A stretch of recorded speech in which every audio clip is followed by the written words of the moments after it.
Thanks to those of us, those of you, I should say, who are joining. We've got a great panel here today, ready to have a really interesting discussion about climate disclosures. I'm going to give it a minute or two to let people virtually filter in to the meeting, and then I'm going to kick things off with some brief opening remarks, laying out the themes and the sort of broader problem space that we are hoping to situate the discussion in. And then I will give the floor to the panelists to introduce themselves, and we'll kind of go right into a structured Q&A with a little bit of time for audience questions at the end. Please use the Q&A feature on Zoom to add any questions as they come up.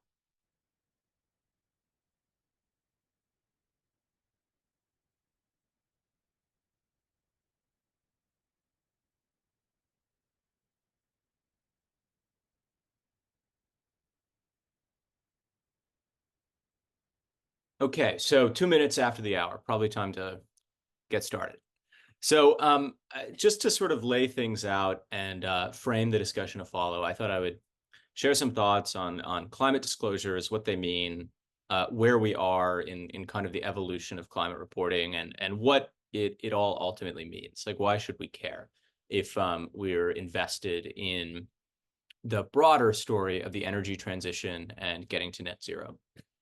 Some level of climate reporting is now required by regulators in many markets around the world, including Brazil, Canada, the EU, and the UK. In the US, the SEC may have stayed the adoption of its final rule on climate disclosures, which the Commission adopted in March 2024, but soon put on ice in the face of legal challenges. But even in the US, companies have been required to disclose material climate-related risk factors in their annual reports since 2010.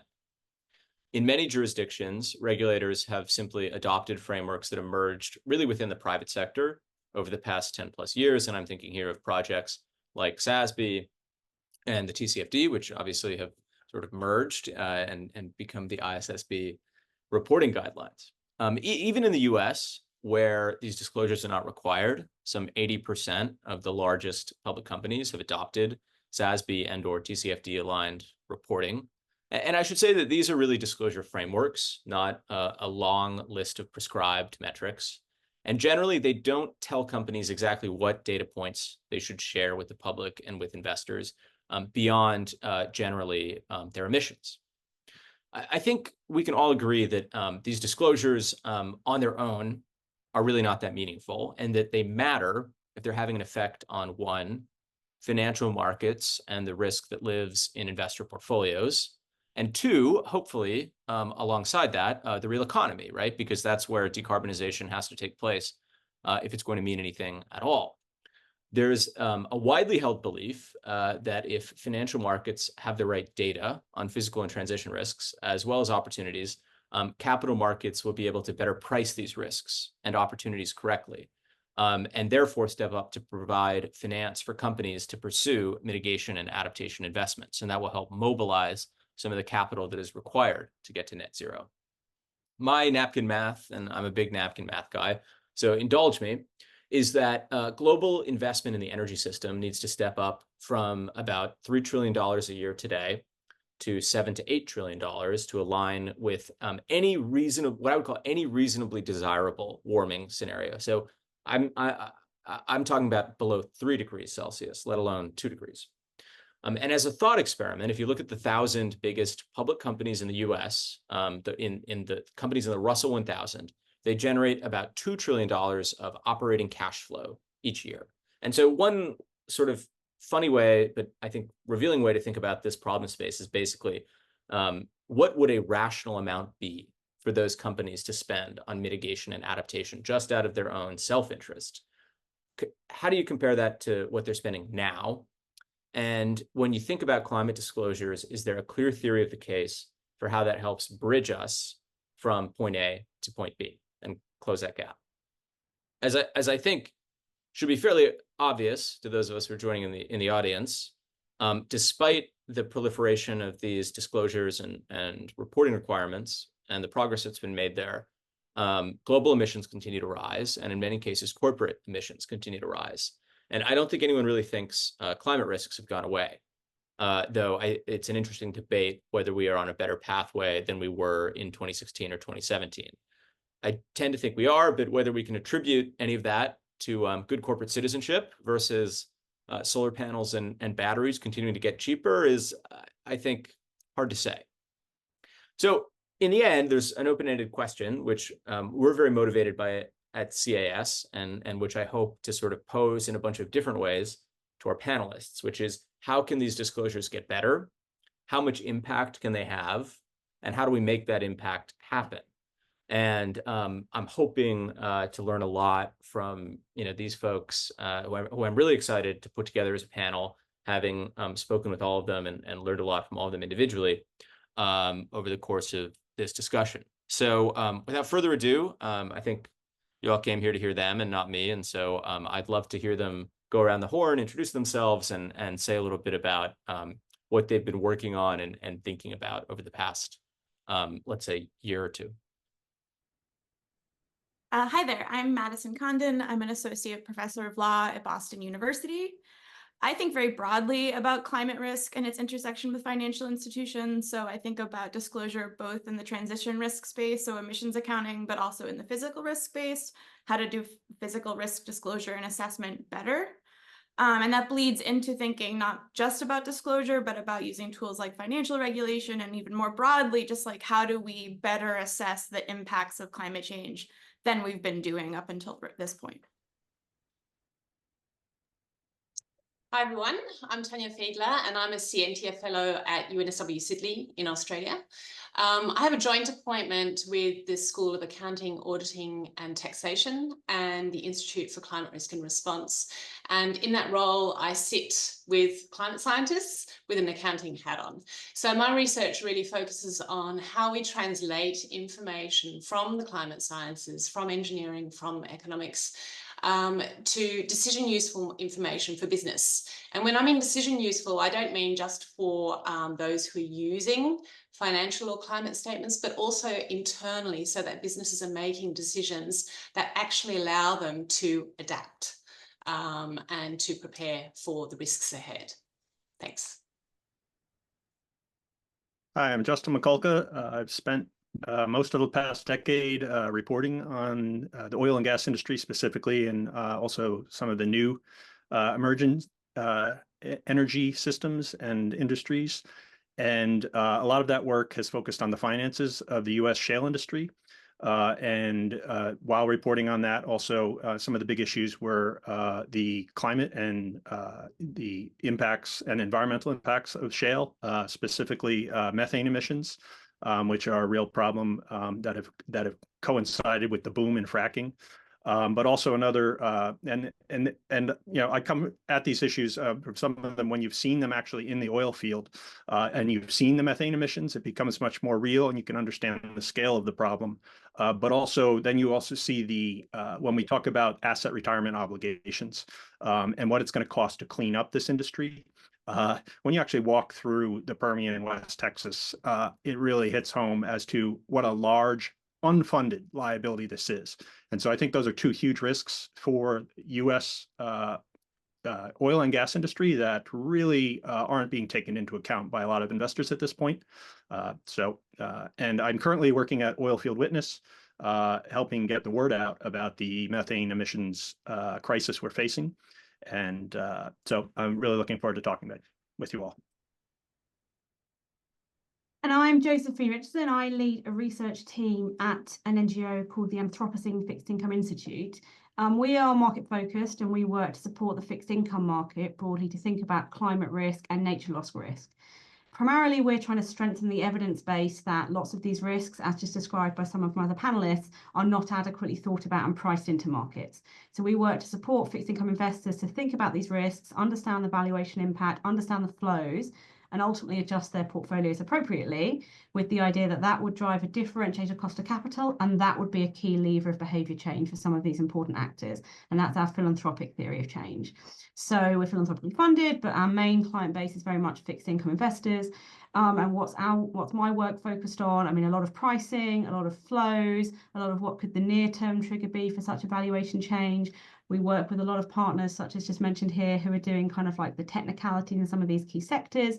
But ultimately, we're hoping that if we can strengthen the link between sustainability and the cost of capital that issuers will achieve, that will accelerate some of the changes that we all know we have to do quite quickly. Hi, I'm Jessica Witt. I've spent most of my career in research and investment roles and ESG research roles, much of that on the buy side, but most recently as a sell-side analyst covering ESG research across equity and credit. Spent a lot of time within that role looking at all manner of ESG topics, from climate risk, extreme weather, and also some non-climate and environmental topics as well. And currently thinking a lot again across all of these topics, and thinking a lot about climate adaptation within that, and risks and opportunities there.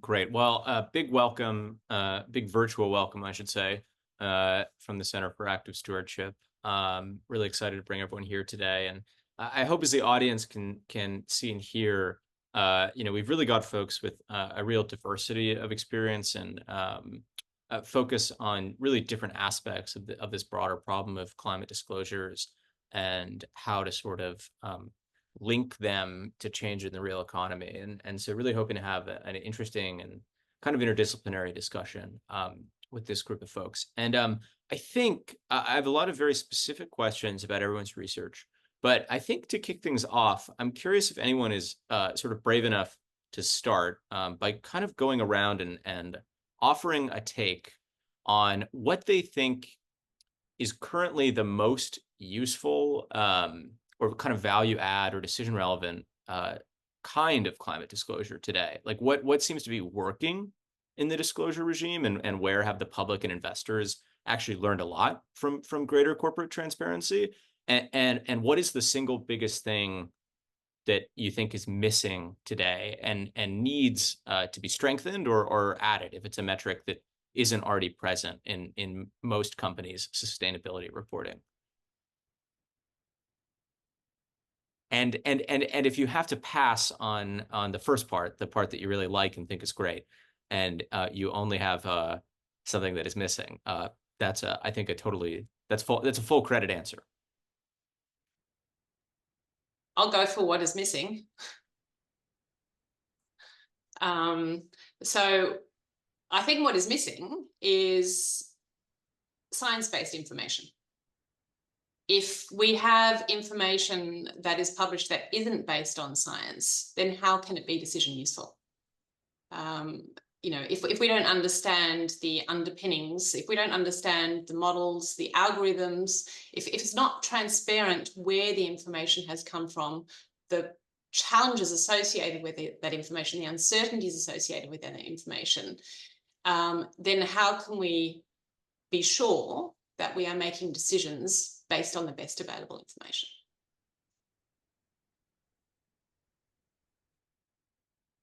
I would add just a bit to what is missing. I think a big part of the challenge, even companies with the best intentions and investing a lot in being transparent, is even they can't fully take stock of these physical risks. They're very unpredictable. Companies have, large and expansive supply chains, and, so I think getting down to a level of specificity that is both useful and digestible to investors remains incredibly challenging, despite a lot of companies that I think are very well intentioned even. I would probably add, I think disclosure is fantastic. And as we say, lots of different companies, lots of different issues are making lots of movements forward. But at the end of the day, I see very little core disclosure that really interprets these things into balance sheet figures, right? And again, I'm a markets person.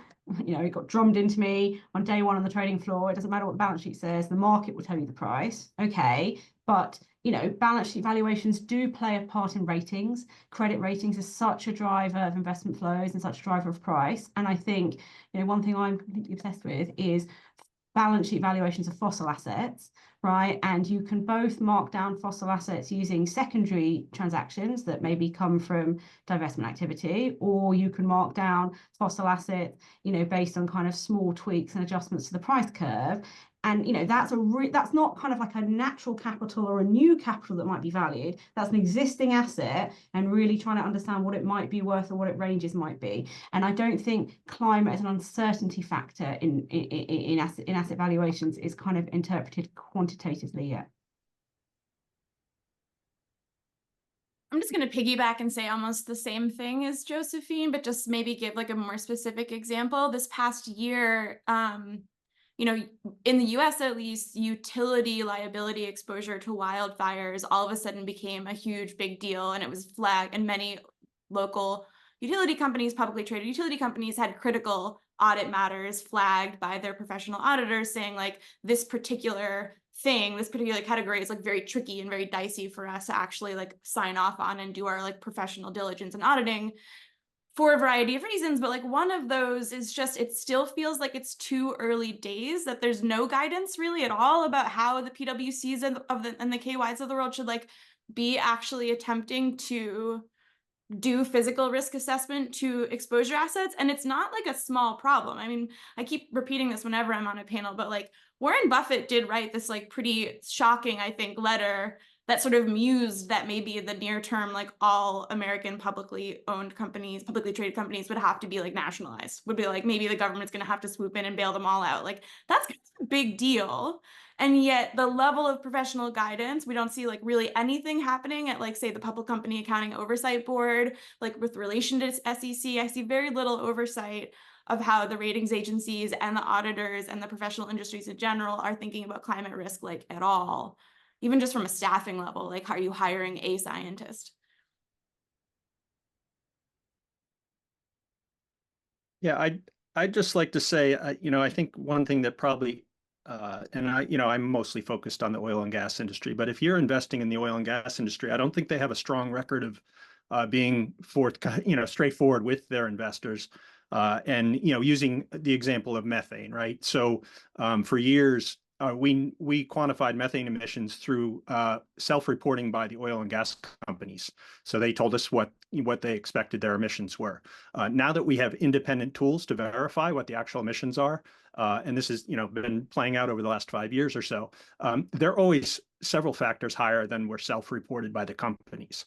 So we're dealing with companies here who do not have a strong track record on being honest about these liabilities, and so thinking about when we're talking about all of these things, how do we really verify and enforce? And are there are you held accountable? Are there any penalties if you haven't been really straightforward?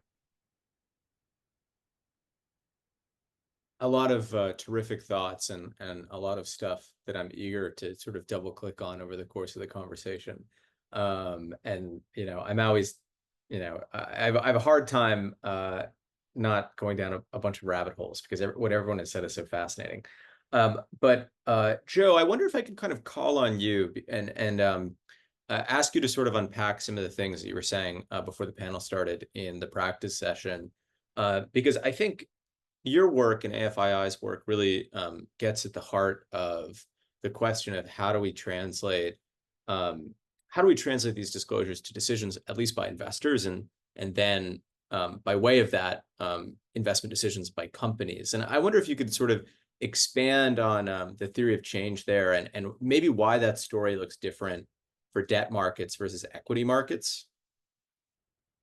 Absolutely. I'm going to give you my big five of why everyone needs to be thinking about their fixed income investments first in terms of impact. Please do. And it's a really interesting point because, I mean, as I sort of said, we work a lot with investors, we work a lot with multi-asset investors and asset owners, and the typical reaction is, oh well, yes, obviously I do all this fantastic engagement with my equity investments, but in my fixed income portfolio I need to preserve value. And for me, there is no value preservation without thinking about some of these risks. So why do I believe that the impact that the fixed income market potentially has is so significant? Well, firstly, it's the largest market in the world.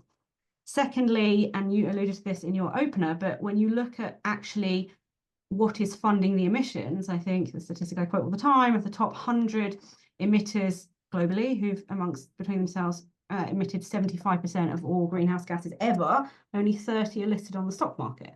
So there's just no capacity to influence or engage with these issuers through an equity-only engagement strategy. And why is that? Well, who are they? They're governments, they're state-owned entities, they're privately owned companies, right? These are some of the really important actors that are going to be essential for the transition.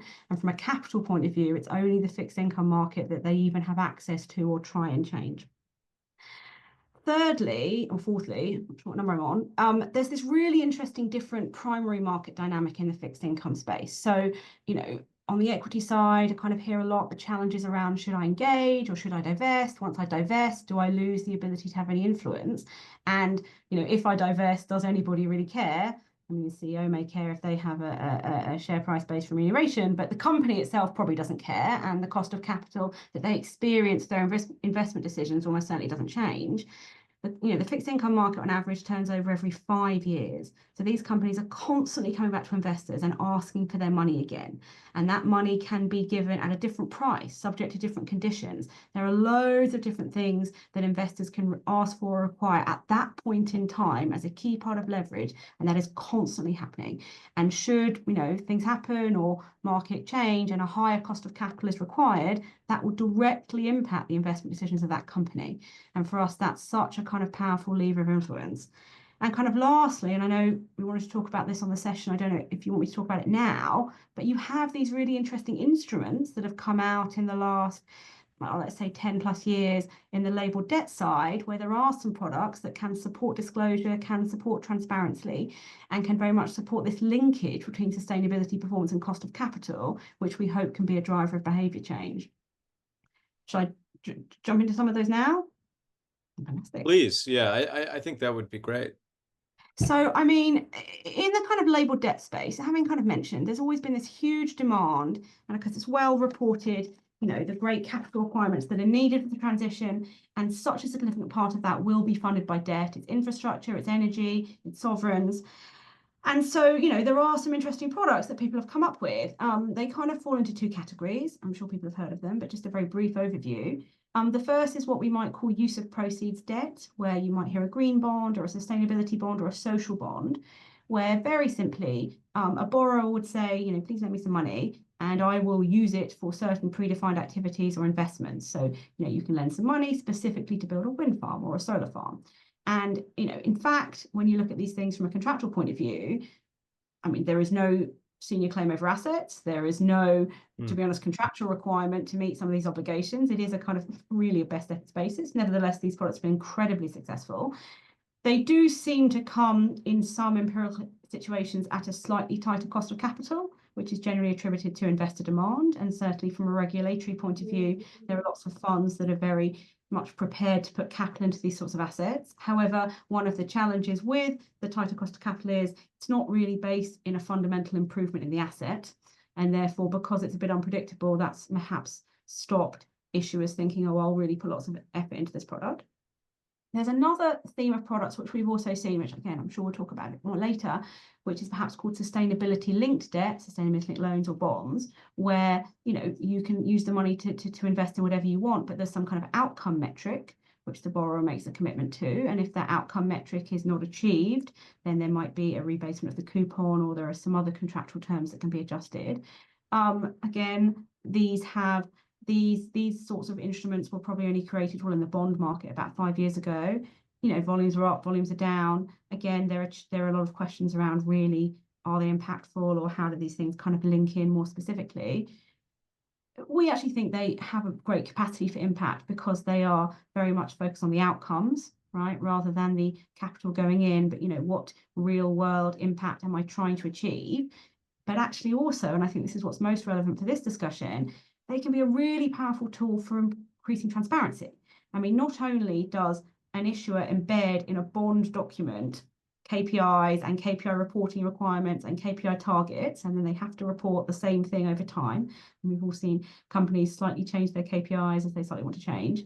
But also, what's really interesting, we've seen this play out in a couple of case studies, the bond is essentially a derivative on that reporting. So you suddenly have an investor with an asset who, you know, might lose money if reporting isn't good enough. And that elevates reporting to a scrutiny and an importance that I think you don't really see very often, and you certainly don't see with sustainability reporting. So suddenly you have bond investors, and fine, maybe the KPIs aren't the greatest, you know, demanding updates on a quarterly, semi-annual basis, right? Requesting this information elevated to the same status as financial reporting, and as a trend for better disclosure and strengthening that relationship between cost of capital and sustainability, that is an incredibly powerful tool.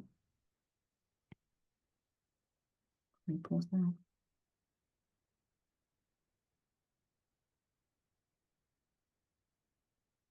Enormously interesting, Joe. I think the scale of what's been built in the SLB market. I mean, you know, you said they were only created about 5 years ago. I guess I knew that, but hearing it, I mean, it's incredible. It's like they've it's like now I think a majority of EU fixed income issuance, right? Unfortunately not. I would love that to Oh, be the really? case. I feel like, yeah. Maybe you've been But it's a lot. It's grown a lot, right? Again, I wish that were true. It's around 7 or 8% of all labeled debt issuance. So no, I think SLB issuance is in the hundreds of millions every year. I see. What's grown a lot more, but unfortunately there's poorer transparency, is the sustainability linked loan market, which is bilateral lending from banks to companies. And that possibly more, again, the numbers there are much harder. That may be in the kind of 10s or 20% of loan issuances. That's been subject to its own kind of regulatory issues, again, because there's lack of transparency. There are some new products, hopefully improving transparency there. I mean, I think in some of these areas, maybe coming a bit more back to the main discussion points here, we're kind of starting with transparency. And then when we have transparency, then we can hopefully, investors can use that to differentiate cost of capital, and then we can have more powerful behavior.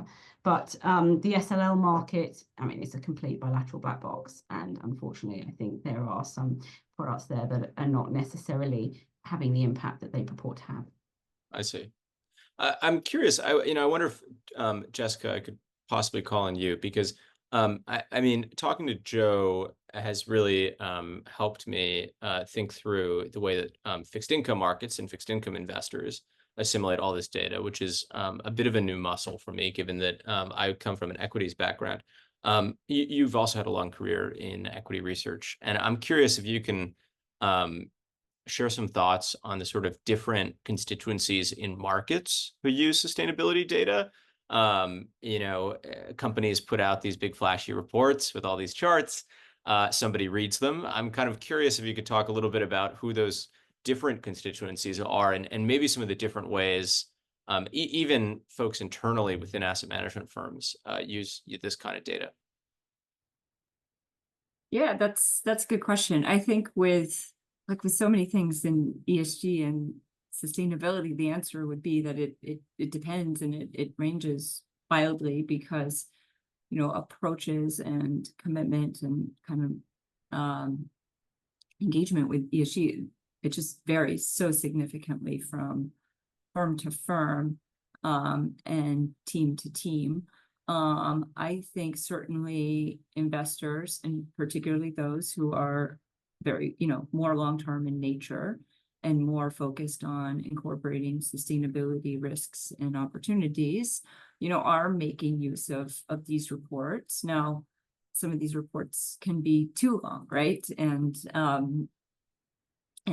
you know, not all of that detail is necessarily financially material, and it can even, I think in some cases, I would say, could even serve as a distraction from what are the actually financially material ESG issues. So while I like reporting and disclosure, I recognize the cost that it presents to companies, and so I would generally advocate for you know, disclosure that really does focus on financial materiality.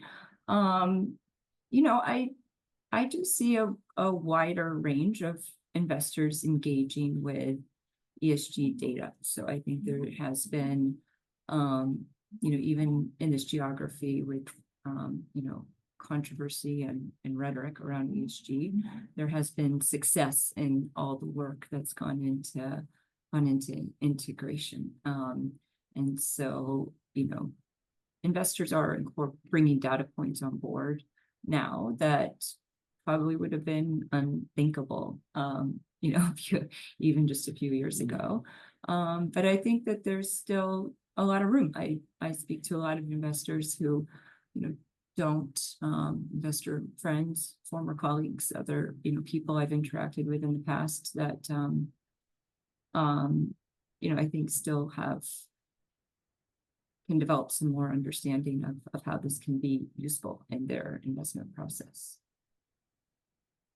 No, very interesting. And Tanya, I want to circle back because, you know, we're talking about sort of like different users of financial statements. You were saying some interesting stuff in your opening remarks, really about the different kinds of like skill sets and analytical tools that might be brought to bear on producing financial statements. You're talking about accountants versus scientists, which is, you know, talk about the two cultures, right? So I'm curious if you could share a little bit more about what bringing physical science into some of this reporting looks like, and what are some of the not just like self-interest or like why would we pay for this or why would we do this if it's not mandated hurdles, but also the intellectual hurdles. You know, what is hard about fitting physical science findings into the kind of frame of accounting and the practices of the accounting profession? Okay, what is challenging? There are a whole host of challenges, and as you're aware, we recently wrote a paper that summarizes these. And the use of the word culture, I think, is an apt one in this context. So my observation is that in the climate sciences, they're very comfortable with notions of uncertainty and very comfortable with the fact that they're dealing with a very, very complex physical system, which you cannot simply know everything about.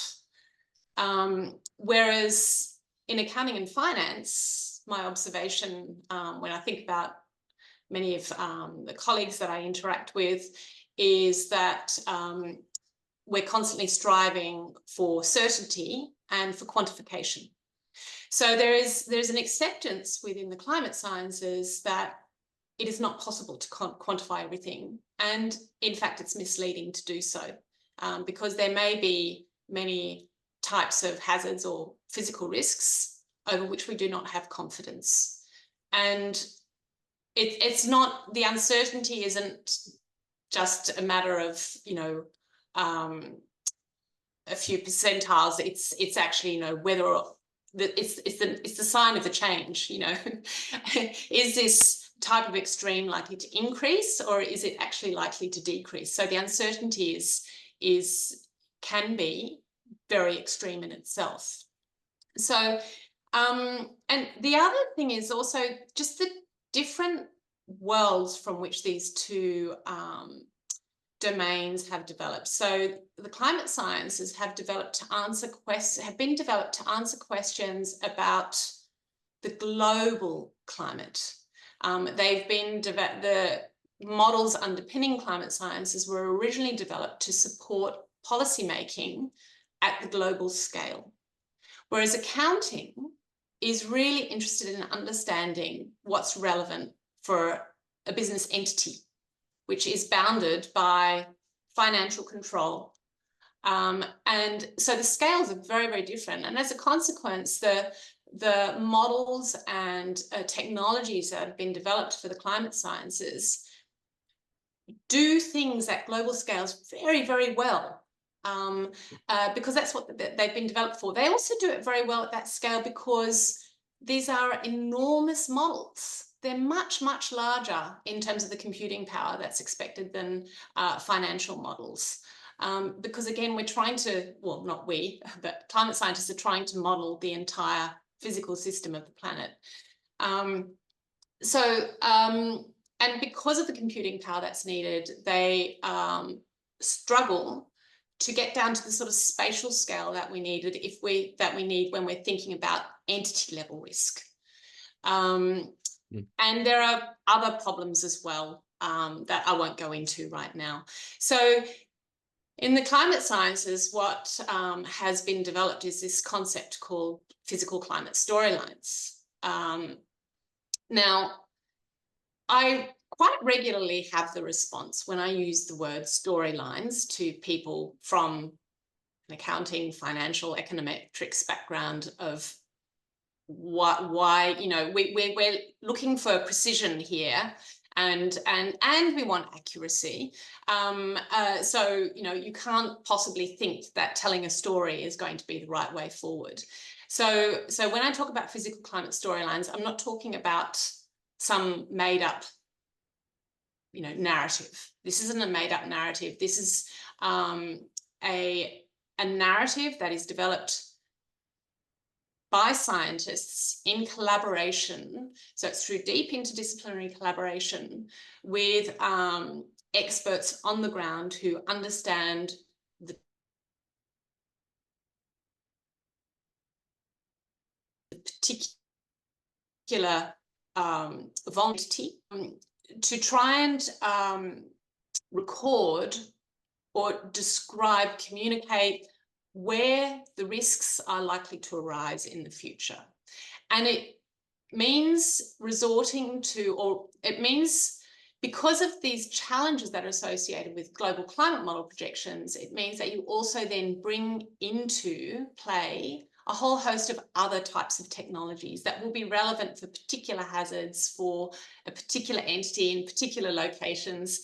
And it's very specific, it's very bespoke, and it's not easy. But the difference is that this is science-based. Yeah, so this is developing narrative based on the best available science. It's not simply picking a number because it's easy to bring that number into your risk management systems or into your accounting software.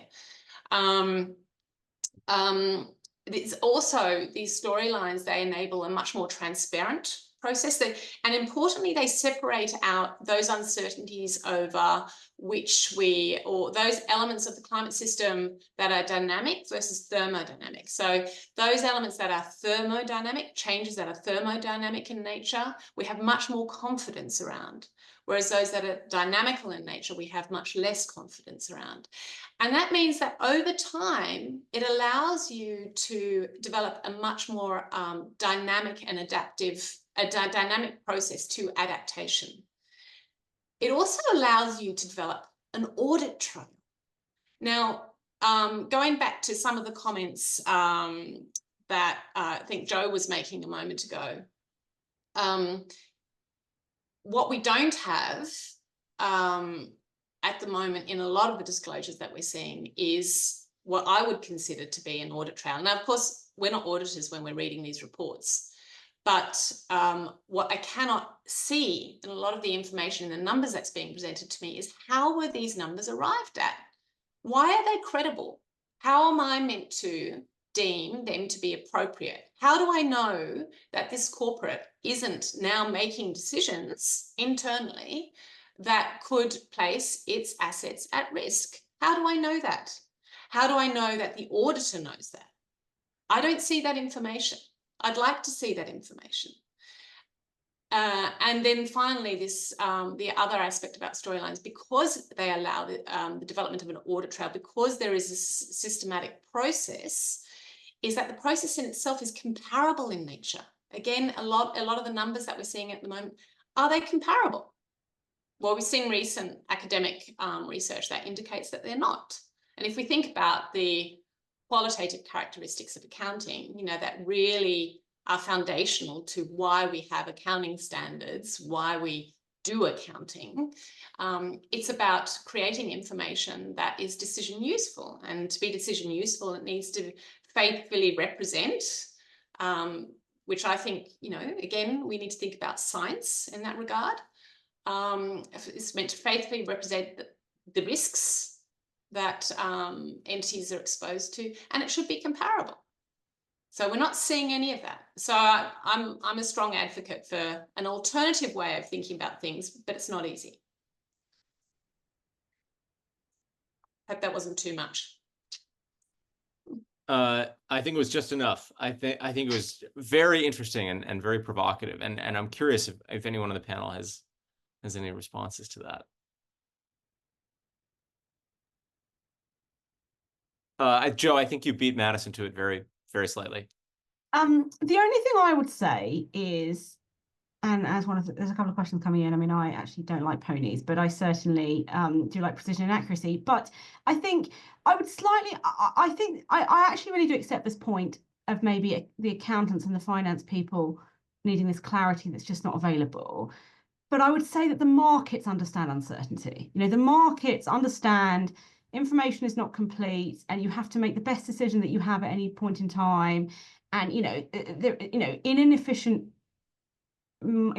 framework, which I don't think we're in, you would hope that with information there would be differing views, and you could use that as a way to kind of derive expected loss in some of these areas. And so I think I would hope that investors would understand that there is no comprehensive answer and comprehensive quantitative kind of answer on a plate. However, they clearly are not efficient. And that therefore means for me there are some big gaps in understanding, one of which I think is probably this time horizon of expectation. Markets still care about 6 months, and lots of these things that we're talking about may take 10 years to play out, or who knows. And I think, again, maybe that's one of the reasons why there's a lot of philanthropic money in the space to try and kind of shorten and address that market failure. But I do think that even with some of the kind of uncertainties you're talking about, with maybe better, more holistic discussions, we would hope that investors would be able to at least risk manage and make intelligent decisions. I guess I'm going to follow up on Joe's point. I mean, so as as your job title and entire, theory suggests, you are on board with the idea that the markets are not currently efficient. And, I think there's certain drivers of that. And like one of them is very much like what is the information that's kept internal to the company versus like what is externally available to investors. So in certain sophisticated investors might have access to very sophisticated climate science and climate modeling, maybe. It's only so useful as much as they like actually know where their companies that they're investing in like stuff is, factories and supply chains, and not even the own company's stuff. Like, are you in the watershed of a potential major dam failure? Like, how are investors even supposed to know that they should be asking these questions, that they like are in the pathway of a potentially major dam failure? I don't think that there's no like simple answers to this question. But I don't think any disclosure regime has like really figured out how to do that. I mean, I found it very interesting that Wellington Asset Management, which is one of the largest actively traded investors in the US, one of its asks for the Security Exchange Commission in the realm of physical risk was just make companies like tell us zip code level data, like geographical information, like don't have them even do the risk assessment, just have us give us like a huge file of all your factories. I think that that's interesting that they asked for that. I think there's a flip side of that, which is that sometimes we hope that these disclosure exercises and these scenario analysis exercises like actually is helping the company itself make decisions. And it really is, you have to start having sort of like bigger meta level theories of like who you think is doing what, like in the corporate governance realm. Like, is it supposed to be internal to the directors and the CEO, or how much is the investor supposed to be involved in like day-to-day decision making? And I'll just close out by saying like one of the critiques of some of the scenario analysis exercises that's happening in the banking sector is they've simply hired like a third-party data provider to do the quote unquote scenario analysis for them. So all the big banks will just hire like one of the big cat modelers like Moody's or RMS. And then you really are losing out on one of sort of like the most important aspects of even doing this in the first place, which is like building internal capacity and building like an understanding of like business risk exposure, which you're totally losing out on if you're just having this sort of like tripartite modeling passing off between the Federal Reserve and Moody's and the banks without anyone actually like learning what they need to know to like build on this expert judgment, which, as Tanya pointed out, is like really crucial in this space.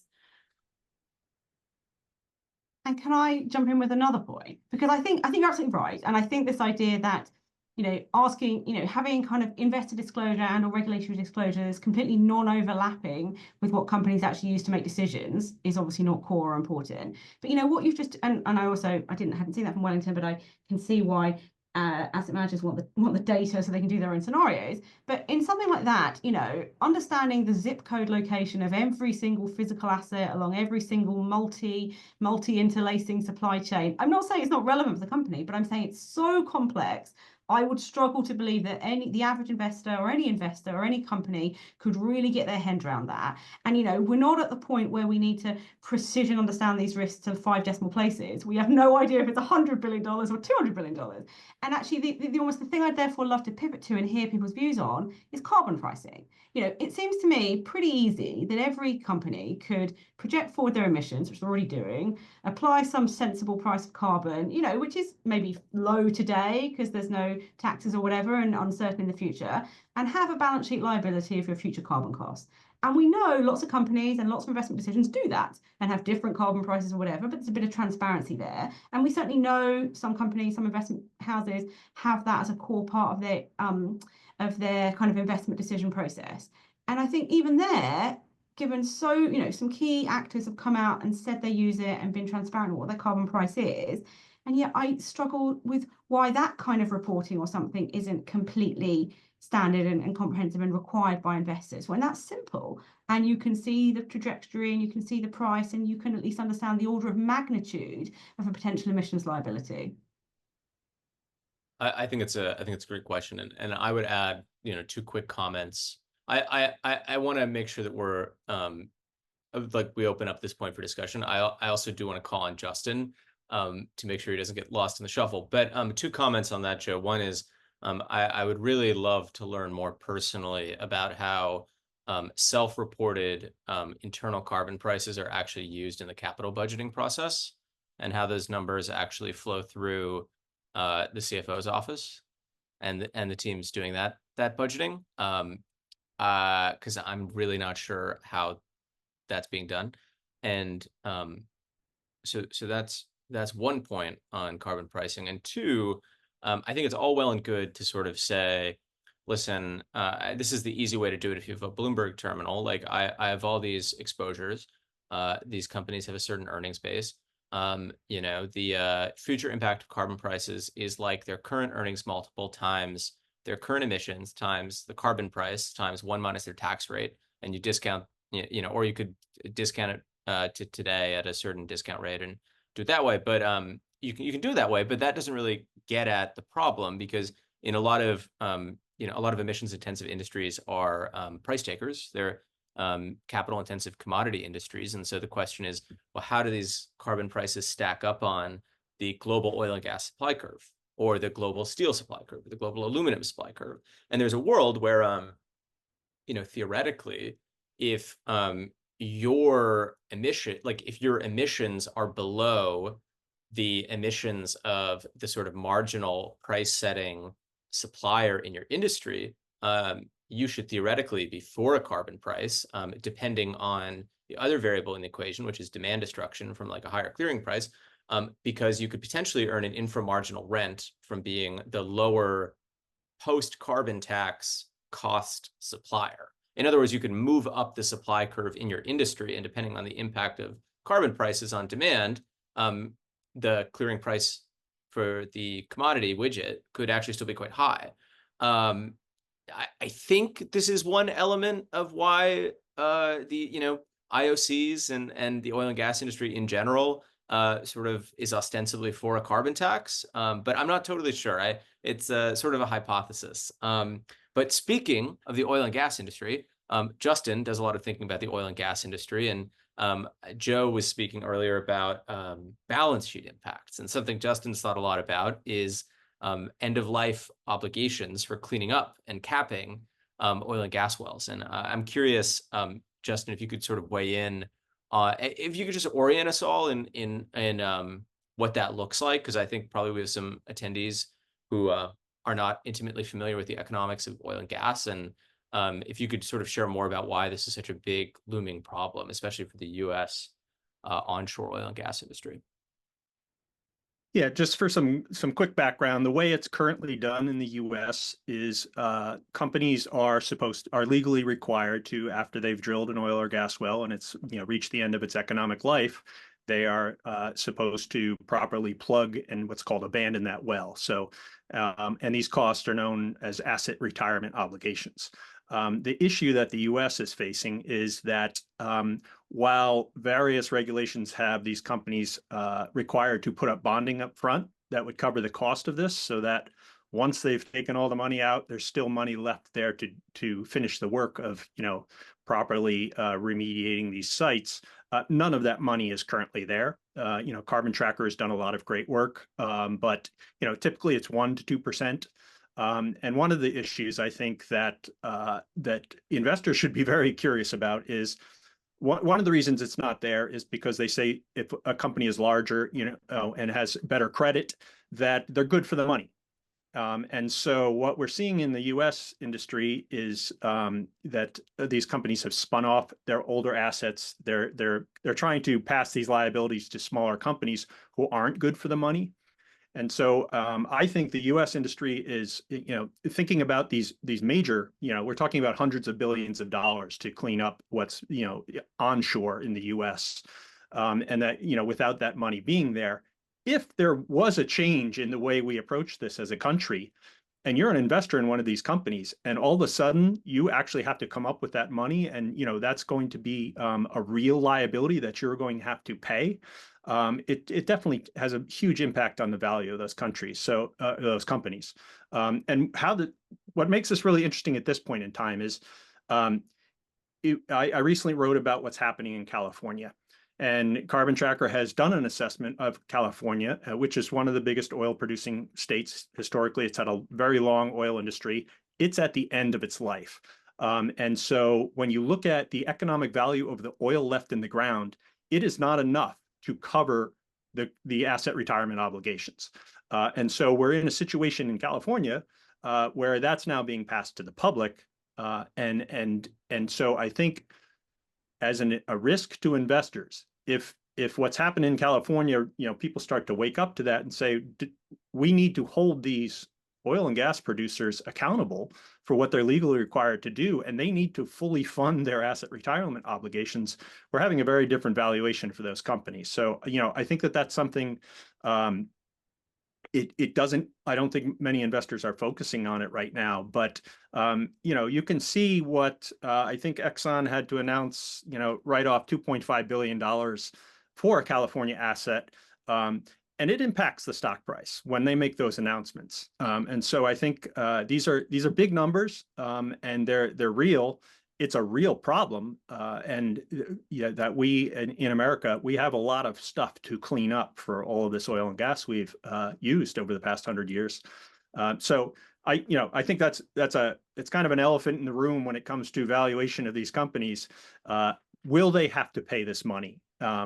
I'm not confident they will because they have the best lobbyists, but that it's a real question, and they're really big numbers.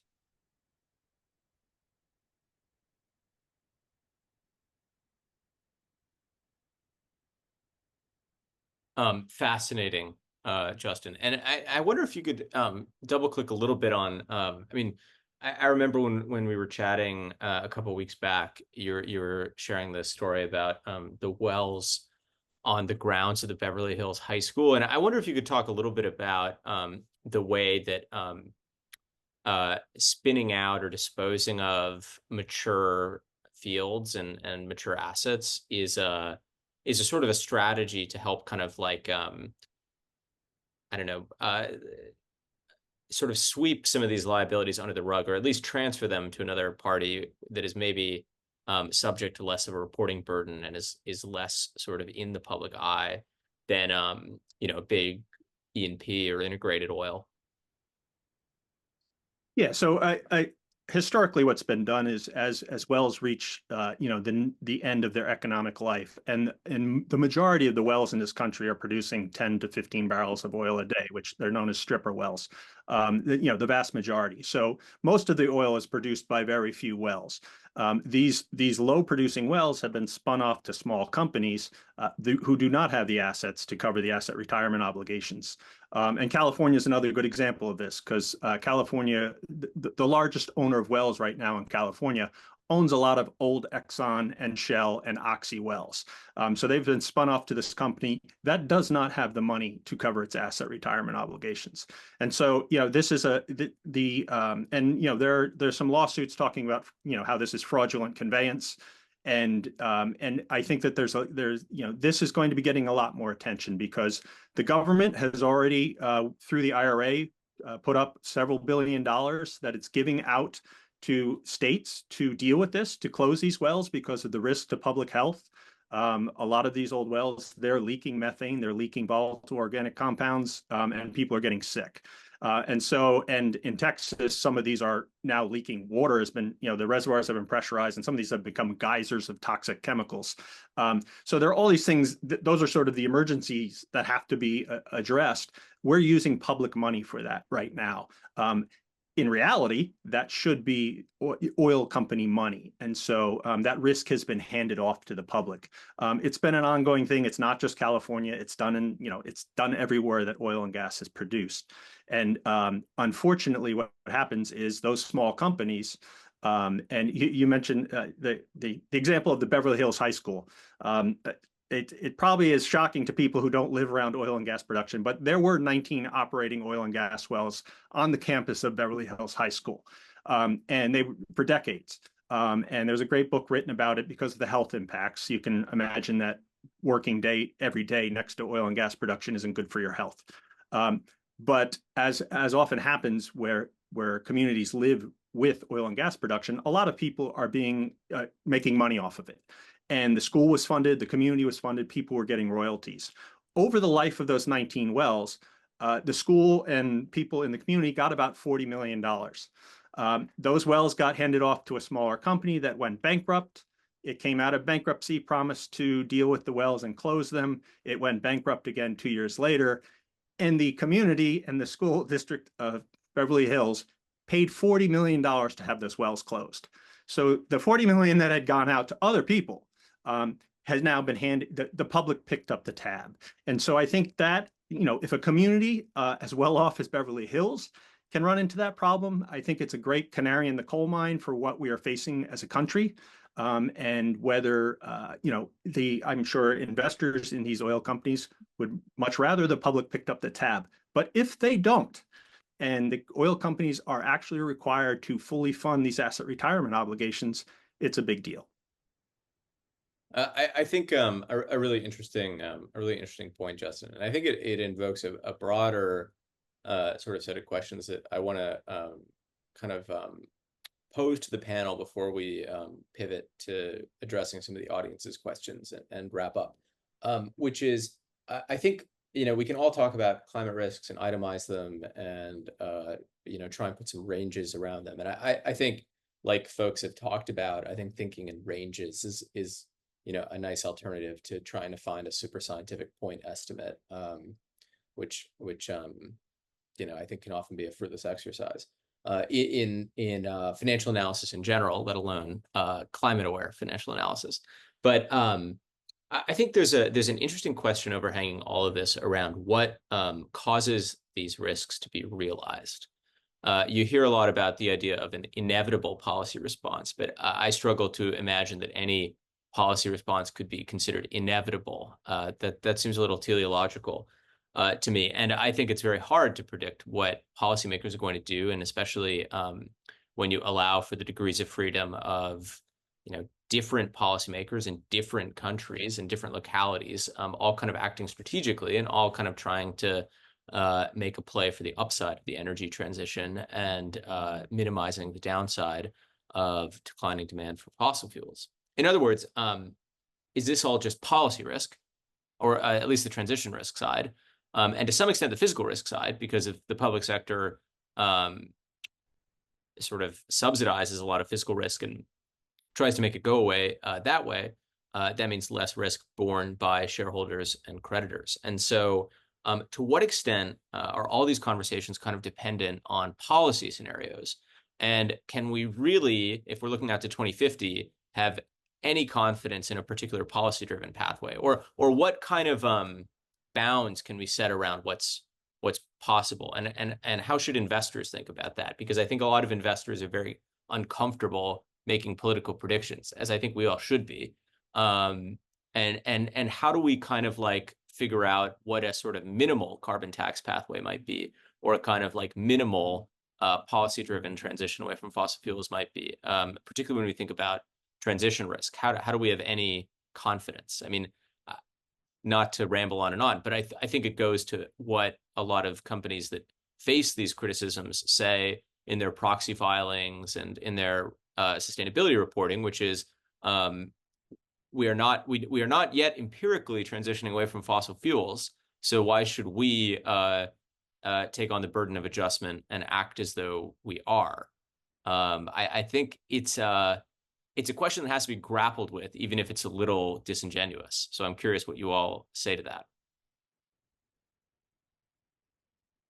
I think it's like worth acknowledging, this doesn't at all rebut what you're saying, but maybe even just reinforces it, that it's maybe okay that these like analyses of different scenarios, it's a little bit okay that they have a performative function, that they become a self-fulfilling prophecy. Like, it does seem like part of the program is if you convince all of the financial people that of the inevitability of EVs, for example, and all of a sudden they think that they have to invest along like a heavy EV pathway, that does hasten in some way the EV pathway itself. That's not, that's like a way oversimplification. There's obviously like very particular channels depending on the asset class and the country and whatever.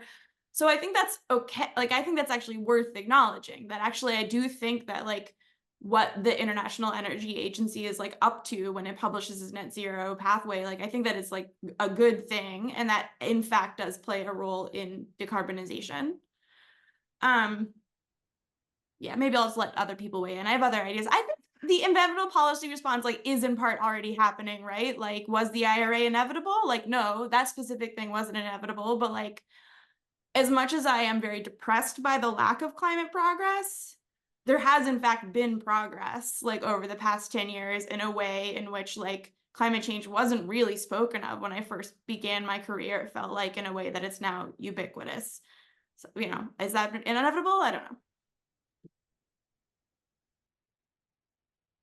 I have lots of views too. I think I would probably say the exposure to policy risk is a little less than you have presented it. Again, I kind of agree with Madison. I think for me, the kind of sea change, and if anyone hasn't done this, they should definitely rewatch The Big Short with a climate change hat on, because you can just see everything there playing out again very significantly. I think the sea change is the point at which the change in trajectory is crystallized in a present value adjustment, right? At the moment, there's the kind of expected trajectory of whatever you're talking about, and then there's kind of, we know there's going to be tweaks, and on a kind of 1 or 2 year basis you think about it, but no one has today priced the seismic readjustment. And I think policy has a big role to play in the timing of that, right? But I believe the business transitions that are coming will come sort of irrespective of policy, right? And a bit, as Madison said, along the IEA, a bit in terms of kind of oil demand falling and these sorts of things. Policy has the potential to implement a carbon tax and crystallize carbon losses and bring forward that valuation adjustment. Policy, has the potential to, mitigate some of the other points from a timing point of view. But I think for me, business transition risk is understood in lots of areas and will happen even on current kind of policy trajectories. I think physical risk, I think if you even think over the last 2 years, the kind of number of physical risk events that have happened has been very significant and has sharpened lots of people in lots of areas. Again, I kind of liken that a bit to the first master settlement agreement in the tobacco industry. People knew people weren't smoking anymore. They knew big tobacco forward business trajectories and projections were not sustainable. but it took the first litigation settlement, and suddenly everyone thought, oh, well, this forward projection should be down here, and the losses were crystallized kind of, and I think for me, actually I think physical risk could be the driver of that in supply chains, and policy risk could be the driver of that in like the fossil fuel sector. But like that moment is for me coming in every transition industry, but it's kind of about business transition.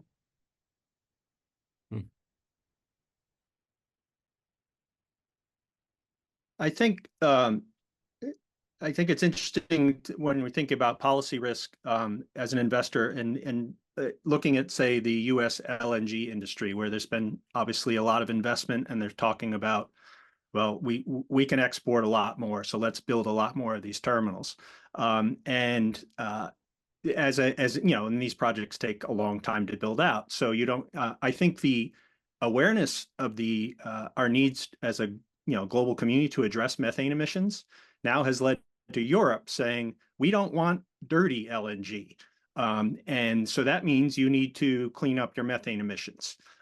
If I'm investing in a US LNG terminal that's taking very dirty methane, natural gas out of the Permian, that policy, I would really be paying attention to that, because there's a real possibility if the EU goes through with that in 2030, they're not going to want US LNG because it is dirty, and the producers of LNG and natural gas in the Permian and in the US have not made any real efforts to clean it up. So I think that if you're thinking about this as a longer term investor in some of these things, even if the US decides we don't care about methane and we're going to let them to continue to dump it into the atmosphere if they want to, the rest of the world is going to be concerned about it because of the real extreme impacts it's having on the climate. And so I think that certainly that will have a huge impact, I think, on the U.S.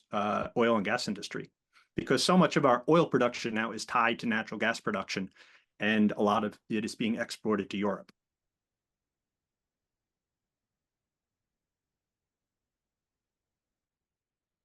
I think some really thoughtful comments. I want to make some space for audience questions. I see that Tanya has gone above and beyond the call of duty and actually answered some of the pending questions in the queue, which makes our job a little bit easier. Brian Wiley asks what I think is an astute question, which is, where can standardization start? The sort of FASB and IASB, he thinks might take too long. That's, I think, an interesting question, especially for Tanya as our resident accounting expert, who I assume has the most exposure to those institutions. And then, of course, there's an inherent conflict between issuers and users of financial statements, because issuers don't want to say lots of bad things about their business. So there's a question, like what institutions exist that could help drive standardization and alignment with more rigorous reporting?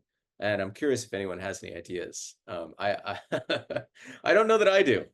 So I'm hoping that you guys have it all figured out. I have one quick idea, which I'll link to maybe a more substantive point, which is, there are limits of using straight emissions accounting like scope 1, 2, 3 as a real proxy for transition risk. Like, we know that certain sectors of the economy are going to transition faster than others, and like not all carbon emissions are exactly the same. Not all methane emissions are exactly the same. Like, we will probably decarbonize the steel industry like faster than we decarbonize ag, for example. And in Europe, the financial regulators have been like very aware of that. And there's been, I think, at least good academic work and early interest from sort of the central bank regulators about trying to move forward in like a different way of thinking about transition risk, like thinking about sort of like actually categorizing capital CapEx or categorizing physical assets, like how much of your business comes from like hydrogen versus how much comes from like the actual like physical plant burning the emissions.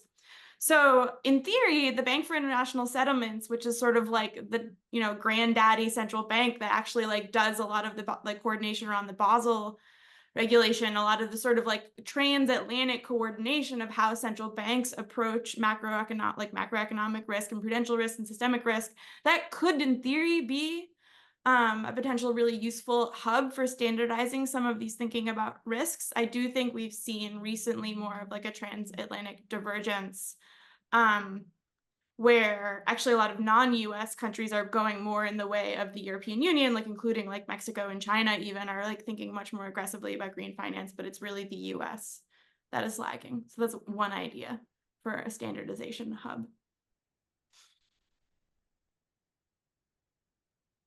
But that's interesting. Thanks, Madison. Yeah, it's a very good question.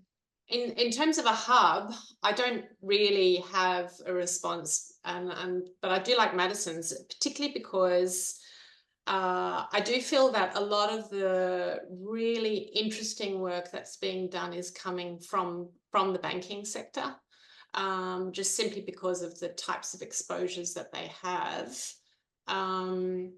And because of their ability to filter down, through their business lending portfolios, their mortgage portfolios, etc., to smaller entities and households.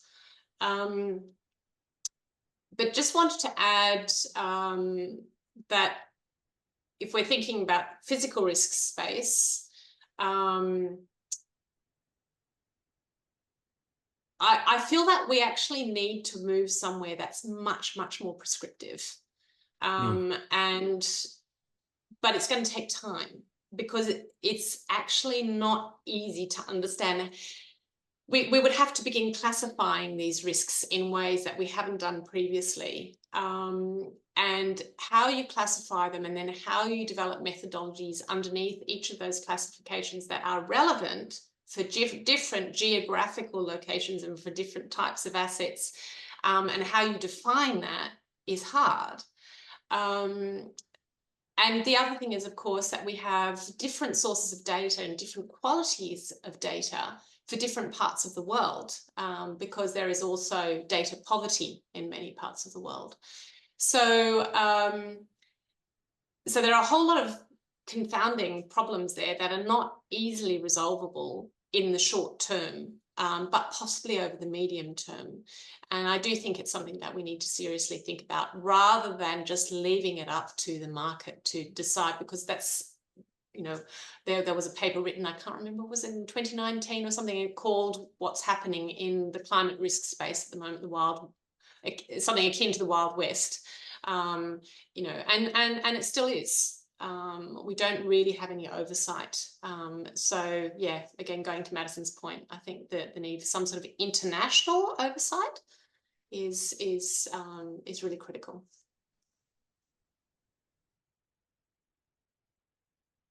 Maybe what I would just offer on standardization is, obviously I'm a proponent of more data and, particularly data that's material to investors, but there's uncertainty in all aspects of investing, right? And we've been talking about one discrete, albeit massive, area of ESG risks today, focused on climate, but there are many others that are impacting companies all the time.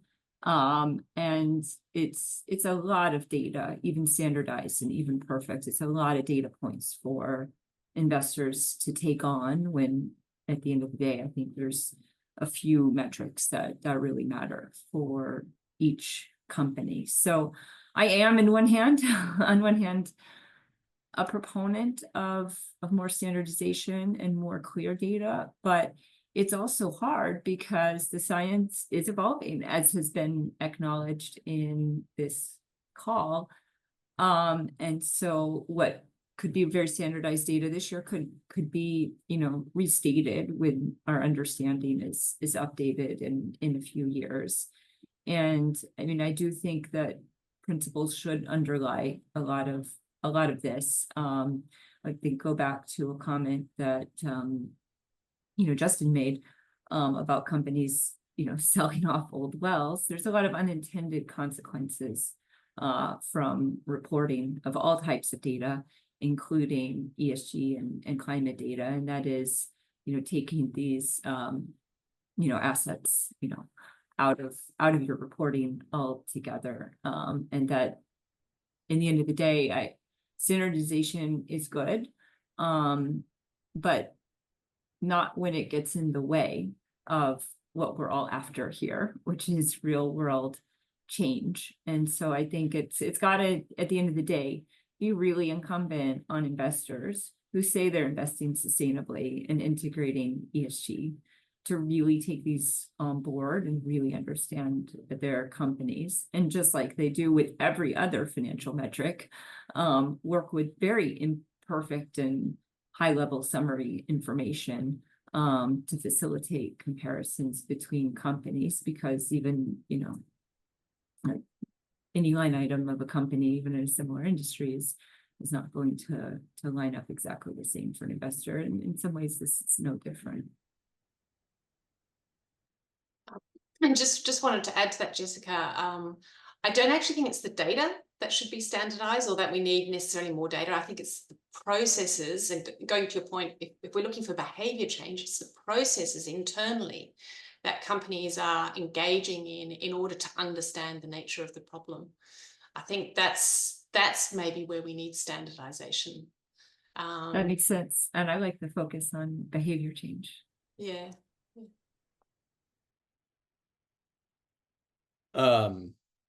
This has been such an interesting conversation. I know we have an hour and a half blocked out on the calendar, but that was largely just to make sure that we were safe in the event of an overrun.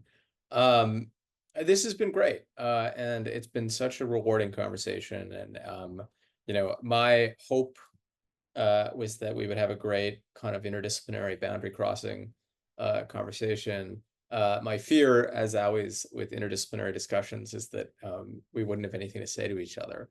But I think our panelists have put that fear to rest, and it's been great to kind of hear everyone dialogue and sort of get into it on the common ground across everyone's research, and the sort of shared North Star of how do we make disclosures useful, and how do we use them to drive behavior change in a way that ultimately helps mitigate the underlying risks, both for companies and for society as a whole. And so with that, I just want to say how grateful I am that everyone made the time to join, especially, a shout out to Tanya, who's in Australia and is here at an hour that is very, very early for her, and Joe, who's in the UK and who's here at an hour that's very, very late for her. And so I really appreciate everyone fitting this into their calendars and joining us. It's a great conversation.